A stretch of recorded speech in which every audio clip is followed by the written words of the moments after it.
Yep. Very For how large they are, they have a surprisingly higher pitch call. That's actually why in Hollywood, when you hear an eagle, yep, they use hawks. That's why our red tail that's in our hair is named Hollywood. She's pretty famous. It's just like how the MGM logo with the tiger or lion uses a tiger's roll.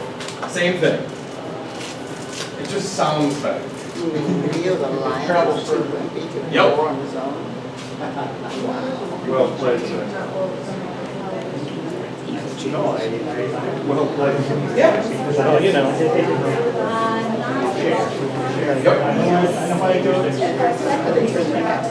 $10,000? Yes. They're still federally protected. They still also fall under the Migratory Bird Act. So any native species to North America, all those feathers, technically nobody should be picking up. So that's blue jays, robins, cardinals, any common bird native to our area. Nope. Yeah. We had a great story about picking up an eagle feather. Is our avian care manager's dad was out golfing, says he saw an eagle feather on the ground and called her up and said, "Hey, dude, what should I do with this feather so nobody comes and takes it?" And the first thing that she said to him was, "Well, look at you. You're that person that went and picked it up." Likely, especially outside, if you see an eagle feather, don't pick it up. If you do, just throw it back into the woods. It's the best place that it can be. Yeah, big federal penalties against it because there's still a really big black market for eagle parts out there. Yep. Yeah, there's a great story about a little, just adorable old lady here that she was slowly picking up feathers, popping them in the purse, and one of our staff members said, "Unfortunately, I'm going to have to ask him to empty that because he got about $1 million worth of feathers in there fines." Yeah. Yep.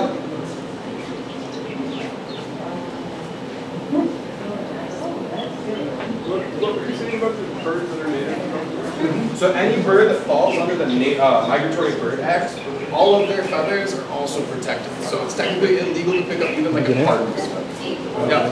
Only feathers you can really keep are like peacock, chicken. Nobody wants to keep chicken. Or if you have like a household pet like parakeets and parrots.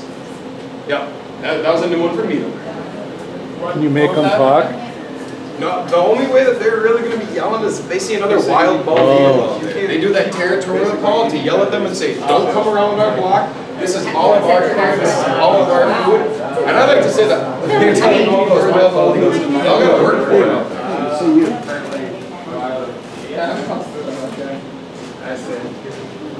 What Wabasha's doing right now is showing you what it's like to be the most relaxed eagle you can be. He's got himself nice and fluffed up in the front, and he's just hanging out. This one's looking for intruders. Yeah, I can kind of tell. Is that what he's doing? Likely she's nice and fluffed in the front, but you can see her head is a little bit slicked back. So yeah, something's got her attention. Yeah. The best part is we don't know how far away that thing might be. That thing could be right here in the Mississippi bluff line. It could be all the way over there on the Wisconsin side of the river. Wow. Yeah, I It could say it's so differentiate good. a rabbit passing behind a tree from Oh here. my God. Yep.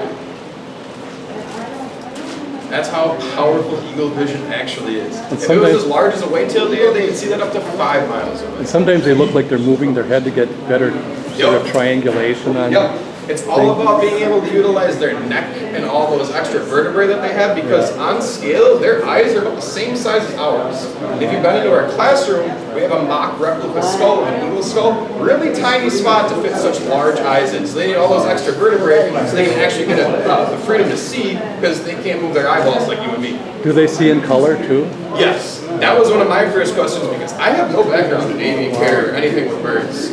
Not only can they see the color spectrum, they can also, their eyes are so powerful that they can differentiate color much better than we can. Can their sight go into like maybe infrared or something? So they can see UV light. Oh so my they can God. actually hunt by tracing pea trails that are glowing off the ground. Amazing. Yeah, right?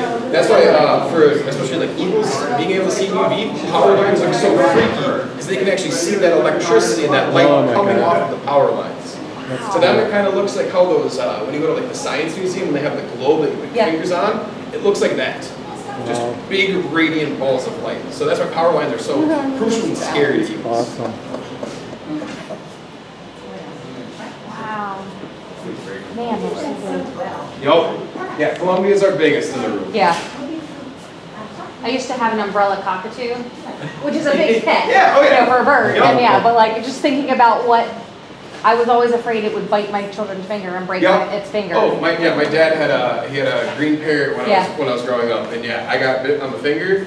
You'd much rather be bit by an eagle's beak than you would even like a cardinal outside. That cardinal's gonna break skin. They're just giving you a nice little friendly. It's the pressure's about comparable to a nice firm handshake. With Oh, an okay. eagle's beak. Really? Those All that cockatoos. power is all in the feet. Those cockatoos are real temperamental too, aren't they? And they're real demanding. Very. Yep, I've seen them on- one of my friends had a cockatoo Oh, growing yeah. up. I see him on he was, YouTube. he was an angry bird. They are very angry. He made Yeah. a lot of noise. Takes a lot of patience. Chirp again. Yeah, this time of the year especially, they're a little more vocal because there's a lot more eagles that are traveling. This is the time of the year that juveniles are actually fledging out of nests. Okay. Yep. Are any of them outside today? What's up? Are any of them outside? So we offer them a chance to get outside in the morning when we're cleaning. And then through our renovations, we're actually going to be getting a lot more proper weathering outside with a lot bigger walls, which will give them a lot more privacy. Oh, cool. Yep. How do you carry them to a different location? It's all about handler training. And me as an intern, that's one thing that I'm working towards with this internship is to hope to potentially be a handler. Oh, very There's cool. these spots, it's not the amount of time, which there's a lot of time you gotta put into it, but it's all the subtle techniques and trying to mitigate any sort of extra sensory that to you and me might not seem too intimidating, but a lot of things to an eagle can seem pretty scary. Do they befriend certain? What do they weigh on average? So typically females in Minnesota and Wisconsin, they can get up to about 14 pounds max, and males in this area are right around 7 to 8 pounds. Washaka, being from Florida, doesn't need all that extra size, so he only weighs 6 pounds. And the wingspan is? Wingspan all depends on the individual. Typically, on average, you can find them about 6 to 7 feet. Columbia's got a nice 7-foot wingspan, but Washaka, being a small male, also from Florida, he's only got a 5.5-foot wingspan. What is it about being from Florida that? So because he's from Florida, he doesn't need all that extra mass to regulate his heat in the winter. Oh, of So course. the farther you get north, the larger bigger creatures they are are. going to become. So if you go to Alaska, you can find females that can get up to 18 pounds. Do they befriend humans easily? Do they develop friendships with certain people? So it's not necessarily friendships, but you can build a relationship with them. Okay. And that's through training. And that relationship is they can eventually identify you, oh, we're a source of food. I see. It's like Angel sometimes, she knows it's lunchtime. She sees people that are coming and going back in avian care, she'll hop onto her natural perch and she will beam at us. And she knows, oh, that's a food person. It's a food person. Yep. And you can see evidence of their meal from today. That's what all those shredded bits of cardboard and paper towel are. That's what we call enrichment. Because it'd be one thing to just act like a zoo and just be like, here's your chunk of meat, there you go, blah, Yeah. blah, blah. No, we want to provide a nice enriching experience for them. So not only does it keep their talons and their beak healthy, because like our fingernails and our toenails, their beaks and their talons are made out of keratin. They're always growing. So when you put it inside a cardboard rather than inside a paper towel, that's allowing them to not only to work for it and get that reward, but it's keeping themselves, by giving themselves their own manicure, basically. Yep. So today, Angela made her a nice cardboard, roll up an old slab of cardboard, you stick the dye right in, roll it up tight, bunch of paper towel. Washaka, he'll work for it a little bit more. He doesn't need that incentive like Angel does, or she likes it a little bit easier. I put his couple chunks of fish right inside of my carton and wrap that sucker up.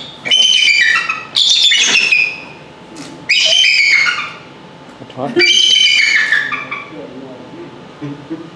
They're speaking to each other. Washaka being that small male, how much higher of a pitch. I like to compare eagles to like a choir. The males are the soprano section, and the females bring up the altos and the baritones. Oh,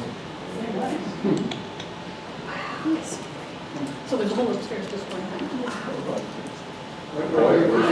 What's up?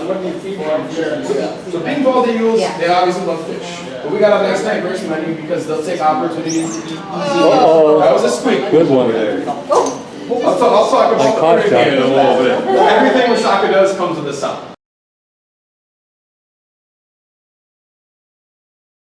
They'll take opportunities to eat easy. Uh-oh. That was a squeak. Good one. I'll talk about caught the that. in a little bit. Everything Washaka does comes with a sound. But fish is totally on the menu, but being carnivorous by nature and taking time to eat like roadkill or gut piles from hunters, we like to try them with chicken, fish, rabbit, rat, mice, and daily chicks. So a red-tailed hawk, because she has no means of fishing, she doesn't associate anything with fish. On days that that we're getting our bald eagles fish, she's getting typically mice and daily chicks. Yep. day old chicks. Literally just a fresh chick. Yep. Still a little, yep. Still a little gooey on the inside. I mean, I eat eggs and chicken too, so Right. you know, it's not like it's. Yep. It's, as an intern here, diet prep is a great way to get over the squeamishness Oh, out I of it. bet. Yep. So are you going to school for this particular? Nope. So this is my internship. I'm a recreation and tourism major. So what I like to say that if I were to use my degree, I want to be an interpretive naturalist, which me being here and telling you about eagles is that. That's what's a naturalist job. But yeah, I have no background in avian care whatsoever. Okay. But I've learned so much in the past month that I've become really passionate about something that I didn't think I was going to be so passionate about. Yeah, I always thought, you know, eagles are cool, big, powerful creatures and all that, but now knowing, recognizing their behaviors, learning how to work with them, prepping their food, doing husbandry, which is just cleaning around them and all that stuff. Yeah, and then having the support from the staff that we have here, I like to brown those. They're wonderful. They're so supportive and they're very encouraging. So like, normally I'd be kind of a little bit, you know, intimidated by making like a 40-minute presentation for my intern project, but I'm super stoked. That's awesome. Yeah, I'm a big talker. So And then are you local to the area or? I went to college just down the road in Winona.